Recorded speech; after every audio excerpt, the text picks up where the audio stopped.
The sixth immutable principle of a dynamic culture is grow your people by creating a coaching culture. I grew up in Australia. I have 7 brothers. When I was a kid, all I remember us doing is playing sports. We went to school for a break from sports, but sports is what we did. We play sports every day, watch sport, every sport, any sport. And as a teenager, I loved playing soccer. And I remember my dad would take me to soccer, he'd take me to training, or he'd take me to a game. Every time he'd tell me the same thing. Matthew, listen to your coach. This is over and over and over my whole life. Matthew, listen to your coach. Matthew, listen to your coach.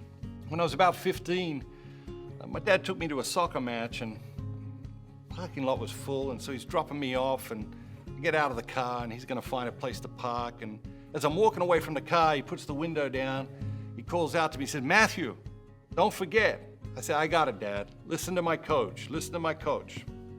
A few weeks later, we were sitting around, and I said to my dad, I said, Dad, why do you always say listen to your coach? Why is that the thing you say over and over again? He looked at me, he didn't have to think about it. He just looked me straight in the eye and he said, Matthew, nobody achieves excellence at anything without coaching. I said, well, what do you mean? He said, if you've got natural abilities, you can be really good at something without even trying. If you've got natural abilities and you work really hard at it, you could be really good at something. But greatness, excellence, nobody achieves that without coaching. It really had a profound impact on me. It's influenced so much of how I've approached life and so many of the things that I've done in my life. When I've been successful, this principle has always been embedded in my success. And when I have failed, it has been because I have abandoned this principle. Nobody achieves excellence at anything without coaching. At FLOYD, our tagline is, we grow people. We grow people. That's what we do. Why is that what we do? Well, at FLOYD, our philosophy is that an organization can only become the best version of itself to the extent that the people who are driving that organization are becoming better versions of themselves. Every time anyone in your organization becomes a better version of himself or herself, your organization becomes a better version of itself. But the reverse of that is also true.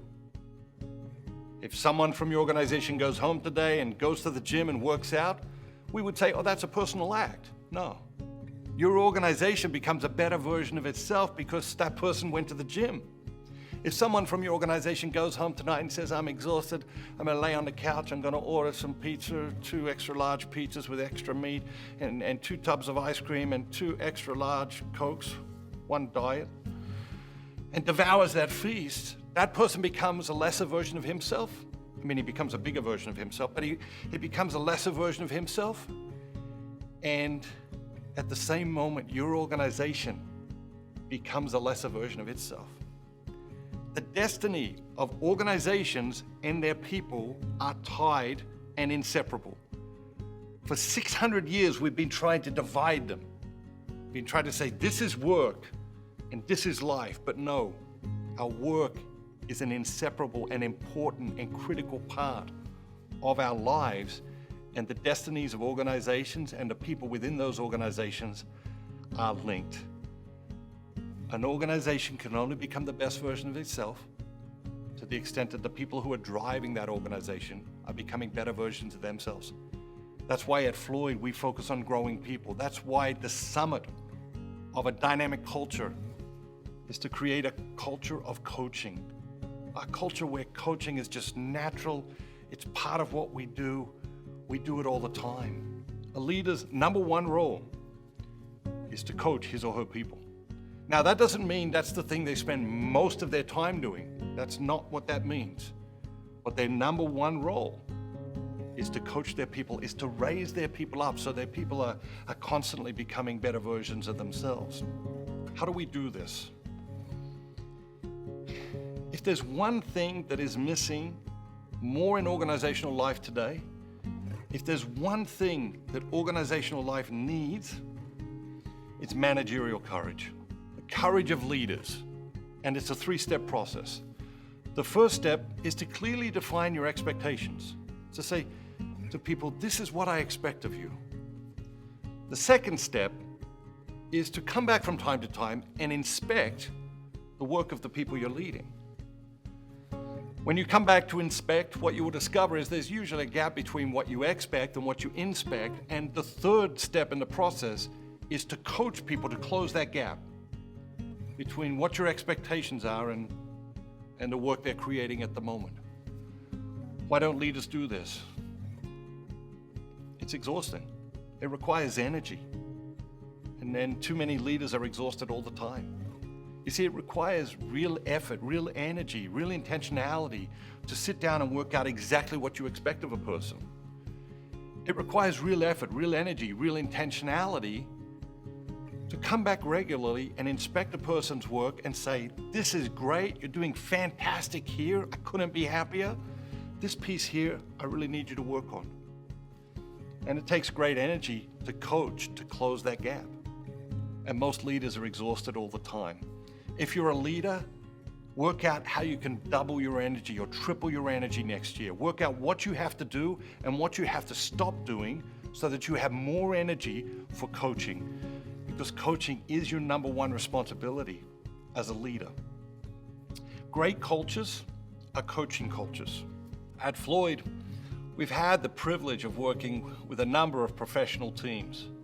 I remember being with an NFL team at one point, and the players are coming off the field, and as the players are coming off the field, the coach is standing there, and he's giving every single player feedback as they come off the field.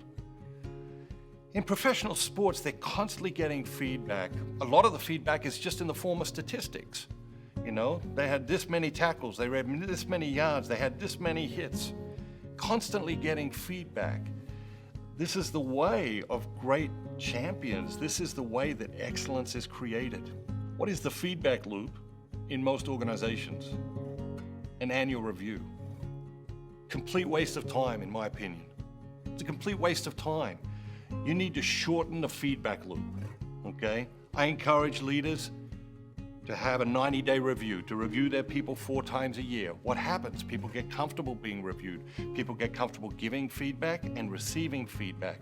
But you need to shorten that feedback loop. Why? Champions love feedback. And every time you give feedback, a person grows. You want them to grow continuously. You want them to learn continuously. It's our job as leaders is to coach people. The sixth immutable principle of a dynamic culture: grow your people by creating a coaching culture.